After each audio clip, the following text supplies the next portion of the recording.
ఓం శ్రీమాత్రే నమః. శ్రీ లలితాదేవి.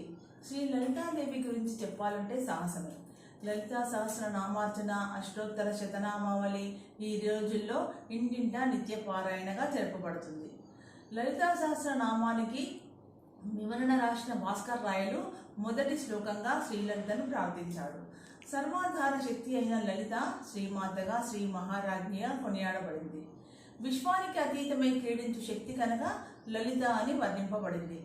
రాక్షస సంహారానికి గాను దేవతల ప్రార్థన మేరకు చిదగ్నికుండం నుంచి ఆవిర్భవించిన లోకమాత లలిత. అఖిలాండ కోటి బ్రహ్మాండ నాయక లలిత. ల అంటే సర్వ విద్యలకు లక్ష్యమైనది, లి అంటే రూపము లేనిది, త అంటే సంసారం నుండి తరింపజేయున్నది శ్రీలలిత. సర్వశక్తులతో నిక్షిప్తమై ఉన్న శక్తి శ్రీలలిత. చెరుకుగడ ధనస్సుగా, కుసుమాలను అస్త్రబాణాలుగా ధరించి ఉత్తమ గుణాలు కలిగి గుణాతీతమైనది శ్రీలలిత. పంచబ్రహ్మాసనాసీన అయిన లలితకు లక్ష్మీ సరస్వతులు ఇరువైపులా నిలబడి వింజామరులు వీస్తూ సేవిస్తుంటారు. బ్రహ్మ, విష్ణు, శంకర రుద్రులు పీఠం కోళ్లుగా ఉంటారు. అమ్మ సదాశివుడిపై ఆసీనురాలై ఉంటుంది. పంచబ్రహ్మాసనాన్ని ఎన్నో విధాలుగా వర్ణిస్తారు. అన్ని దిక్కులు, అన్ని భువనాలు, అన్ని లోకాలు, అఖిలాండ కోటి బ్రహ్మాండాలకు అధిపతి శ్రీ లలిత మహారాజ్ఞి. ఆ తల్లి రెప్పపాటులో కాలం పుట్టుగా లయలు జరుగుతాయి. ఆ తల్లి వృద్ధి క్షయాలు లేని పూర్ణ స్వరూపం. అమ్మ చేతిగోల నుండి దశావతారాలు ఆవిర్భవించాయట. బ్రహ్మ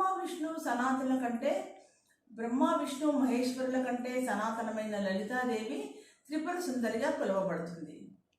విశ్వమంత్ర త్రితత్వాత్మికం, అందులో శక్తి కనుక త్రిపుర సుందరి. ఆ తల్లికి 64 కళలు ఉపచారాలే. 64 కోట్ల యోగిని గణంచే సేవింపబడుతుంది శ్రీమాత. నక్షత్ర మండలాలు, పాలపుంతలు, గ్రహ మండలాలు అమ్మకు ఆభరణాలు.